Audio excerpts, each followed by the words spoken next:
Hello friends, a very good morning to all of you. स्वागत है आप सभी का जीवन लर्निंग पर। आशा करते हैं आप सब बहुत अच्छे होंगे। तो चलिए आज हम लोग देखने वाले हैं भारत के सभी प्रेसिडेंट के बारे में। तो चलिए शुरू करते हैं। दोस्तों, भारत के जो प्रेसिडेंट होते हैं वो क्या होते हैं कि हमारे देश के जो हेड होते हैं, ठीक है, वो हमारे प्रेसिडेंट होते हैं और इन्हें भारत का जो पहला नागरिक भी कहा जाता है। अब बात करते हैं कि हमारे जो प्रेसिडेंट है वो कार्य क्या करते हैं। तो भारत के जो राष्ट्रपति होते हैं वो उपराष्ट्रपति, प्रधानमंत्री, मंत्रिपरिषद और अटॉर्नी जनरल, इन सभी के साथ में एक एग्जीक्यूटिव बॉडी मतलब कि कार्यपालिका का निर्माण करती है। दोस्तों, हमारे देश के जो प्रेसिडेंट होते हैं उनके अगर टेन्योर की बात करें तो ये 5 सालों तक होती है, लेकिन ये ऑफिस में तब तक बने रह सकते हैं जब तक कि नया इलेक्शन होके कोई न्यू प्रेसिडेंट ना बन जाए। इसके साथ ही इनको दोबारा से भी इलेक्ट किया जा सकता है। दोस्तों, एक प्रेसिडेंट बनने के लिए क्या क्वालिफिकेशन चाहिए? पहला है कि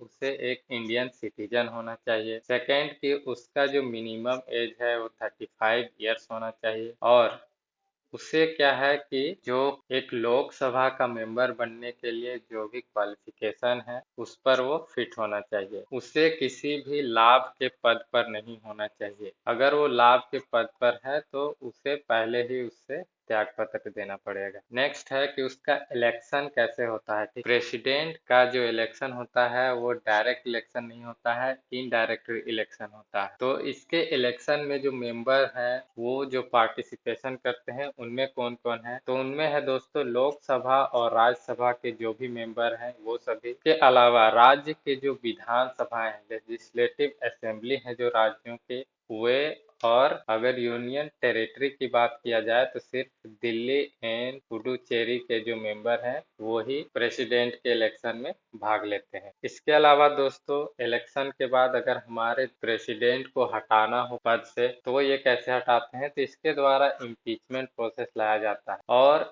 इसे हटाने के लिए सिर्फ एक ही कंडीशन है और वो है वियोलेशन ऑफ द कॉन्स्टिट्यूशन, संविधान का उल्लंघन। चलिए देखते हैं कि इम्पीचमेंट प्रोसेस कैसे लाया जाता है। तो इम्पीचमेंट का जो प्रोसेस है दोस्तों, ये दोनों में से किसी भी हाउसेस के द्वारा शुरू किया जा सकता है, या तो लोकसभा के द्वारा या फिर राज्यसभा के द्वारा। मान लेते हैं कि अगर ये लोकसभा के द्वारा लाया जाता है तो सबसे पहले प्रेसिडेंट को एक 14 डे पहले एक नोटिस देना पड़ेगा जिसपे 1/4 मेंबर्स जो है लोकसभा उनका साइन होना चाहिए। इसके बाद अगर उस इम्पीचमेंट प्रोसेस को शुरू करना है तो 2/3 ऑफ लोकसभा के जो टोटल मेंबर हैं, ठीक, उनका उस रिजोल्यूशन पर सहमति देना होगा। इसके साथ ही इस सहमति के बाद में उस रिजोल्यूशन को पास करने के बाद में इसे राज्यसभा के पास भेजा जाएगा। राज्यसभा उसे इन्वेस्टिगेशन करेगा उस पर। उसके बाद अगर राज्यसभा उसे पास कर देता है तो उससे राज्यसभा को 2/3 का रिजोल्यूशन, टोटल 2/3 से के वोटिंग से अगर राज्यसभा उसे पास कर देता है तो प्रेसिडेंट का जो इम्पीचमेंट का प्रोसेस होता है वो पूरा हो जाता है और प्रेसिडेंट को अपना पोस्ट छोड़ना पड़ेगा। दोस्तों, इस स्थिति में जब प्रेसिडेंट नहीं रहे तो उस स्थिति में हमारे जो उपराष्ट्रपति है वो एक कार्यकारी राष्ट्रपति के रूप में कार्य करने लगते हैं। अगर हमारे देश में उपराष्ट्रपति भी अगर किसी कारणवश नहीं रहते हैं या फिर किसी विदेश के दौरे पर चले जाते हैं, वो अगर जिस समय ऑफिस पे नहीं है, मान लेते हैं कि वो बीमार हो गए हैं, तो ऐसी स्थिति में फिर अगर हम लोग उसके प्लेस पर जो सुप्रीम कोर्ट के जो चीफ जस्टिस है वो प्रेसिडेंट के रूप में कार्य कर सकते। तो चलिए दोस्तों देखते हैं कि हमारे देश में कौन कौन से राष्ट्रपति बने, ठीक है।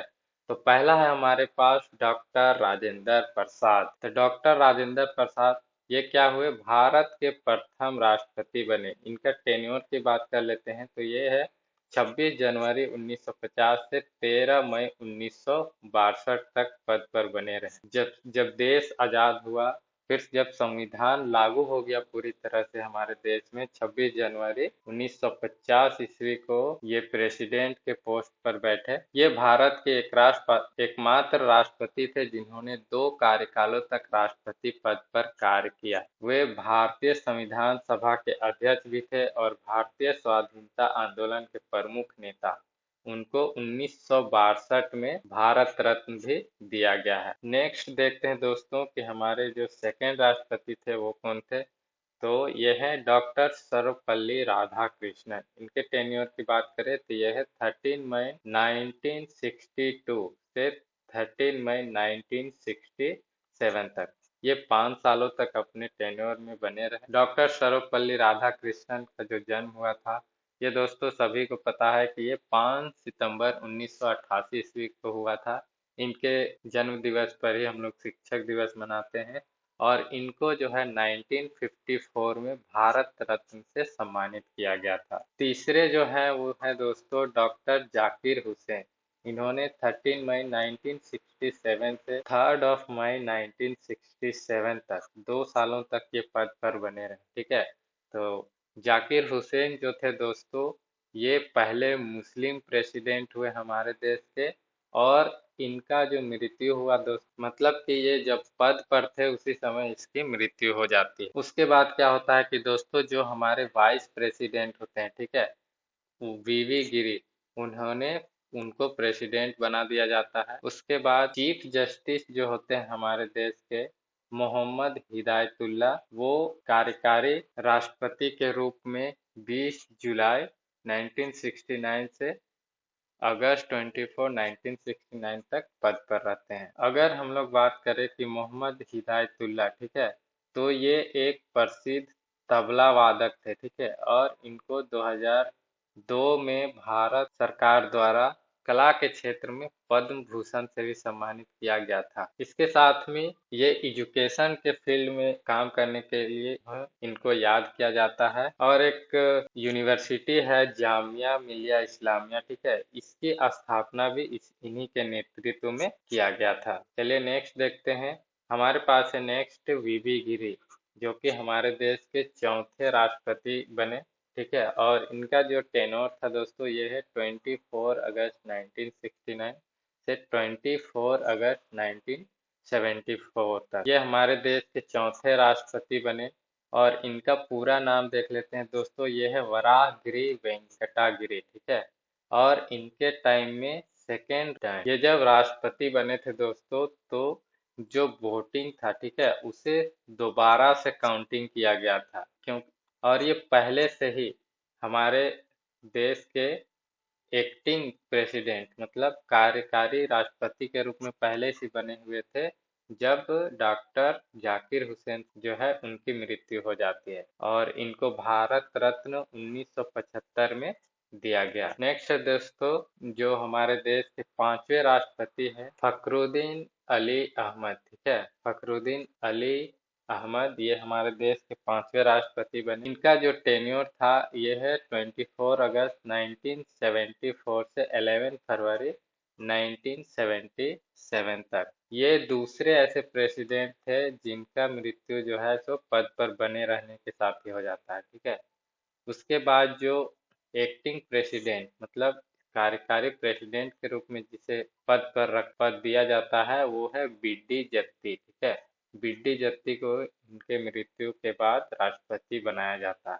नेक्स्ट है हमारे पास दोस्तों नीलम संजीव रेड्डी, जो हमारे देश के 6ठे राष्ट्रपति के रूप में पद पर विराजमान। तो इनका जो टेन्योर था दोस्तों वो है 25 जुलाई 1977 से 25 जुलाई 1982 तक। ये एकमात्र ऐसे प्रेसिडेंट थे दोस्तों जो कि निर्विरोध निर्वाचित हुए थे, मतलब इनके विरोध में कोई भी नहीं था।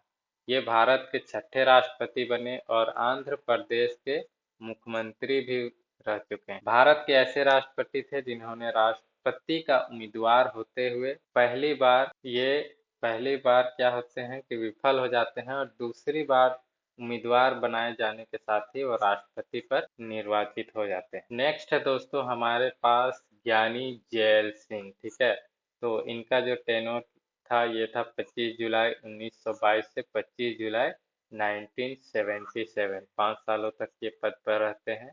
ये पहले पंजाब के मुख्यमंत्री भी थे और केंद्र मंत्री भी रह चुके थे। इन्होंने क्या किया था, भारतीय डाक संबंधी जो विधेयक था उस पर पॉकेट वीटो का भी प्रयोग किया था। उनके राष्ट्रपति कार्यकाल में ही क्या हुआ, ऑपरेशन ब्लू स्टार, ठीक है, ऑपरेशन ब्लू स्टार जैसी घटना हुई। ऑपरेशन ब्लू स्टार ये क्या था दोस्तों, तो ये ऑपरेशन था जो भारतीय सेना के द्वारा चलाया गया था, जो 3 से 6 जून 1984 में चलाया गया था, ठीक है। और ये अमृतसर में स्थित हरि मंदिर साहिब परिसर में क्या था कि खालिस्तान समर्थक जो जनरल सिंह भिड़वारे और उनके जो समर्थक था, ठीक है, उनके विरोध में चलाया गया था। और इस टाइम पर जो तत्कालीन जो प्रधानमंत्री थे वो कौन थे दोस्तों, इंदिरा गांधी थी, ठीक है। और इन्हीं के टाइम में इंदिरा गांधी की हत्या भी होती है। और 1984 में जो सिख विरोधी दंगा भी हुआ था ये इनके टाइम में हुआ था। अब देख लेते हैं दोस्तों कि वीटो, ठीक, वीटो 3 टाइप्स के होते हैं, absolute veto, suspensive veto and pocket veto. तो चलिए इनके बारे में जानते हैं कि पहले ये वीटो क्या होता है, ठीक है। तो दोस्तों वीटो पावर जो होता है ये हमारे संविधान के आर्टिकल 111 में दिया गया है, ठीक है। और प्रेसिडेंट चाहे तो ये वीटो पावर अप्लाई कर सकता है। अगर कोई भी बिल है जो कि दोनों सभा से, ठीक, राज्यसभा और लोकसभा दोनों से पास होने के बाद प्रेसिडेंट के पास के साइन के लिए जब भेजा जाता है तो प्रेसिडेंट जो है उसे अपने पास होल्ड पर रख सकते हैं या फिर उस पे साइन या फिर उसे बिना किसी इंफॉर्मेशन के अपने पास दबा के रख सकते हैं, ठीक है। तो ये सब वीटो पावर के अंतर्गत प्रेसिडेंट को एक पावर दिया गया है। तो चलिए देखते हैं एब्सोल्यूट पावर, ठीक है। तो एब्सोल्यूट पावर क्या है दोस्तों, कि the power of the president to withhold the assent to the bill is term as his absolute veto, ठीक है। तो किसी विधायक को अगर मंजूरी देने से अगर रोकना है, ठीक, इसे एब्सोल्यूट वीटो कहा जाता है। मतलब कोई अगर विधेयक पास करके प्रेसिडेंट के पास भेजा गया है और वो उसको रोक देते हैं तो इसे ही हम लोग क्या बोलते हैं, एब्सोल्यूट वीटो। दूसरा है दोस्तों सस्पेंसिव वीटो, ठीक है।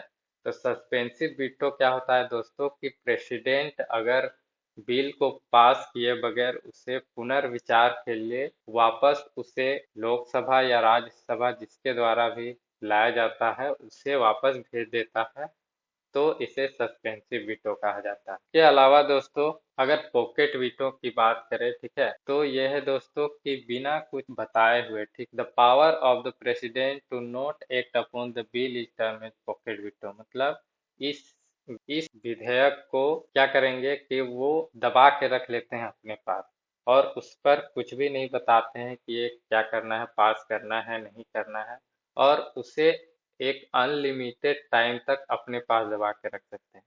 जैसे अदर कंट्रीज जो होते हैं, यूएस वगैरह होते हैं, उन्हें 10 डेज तक वो अपने पास रख सकते हैं, लेकिन हमारे कंट्री में किसी भी विधेयक को जो है सो हमारे प्रेसिडेंट एक अनलिमिटेड टाइम तक अपने पास दबा के रख सकते हैं और इसे ही वीटो पावर कहा जाता है। तो दोस्तों कमेंट करके बताएं कि ये वीडियो आपको कैसे लगा, ठीक है, ताकि हम इसका पार्ट 2 जो है सो जल्दी से जल्दी अपलोड कर दे। तो चैनल को सब्सक्राइब करें, लाइक करें और कमेंट करना नहीं भूलें कि वीडियो कैसी लगी है। और इस वीडियो का पार्ट 2 आपको चाहिए ही नहीं कि नहीं, ये आप लोग कमेंट में लिखेंगे। जय हिंद।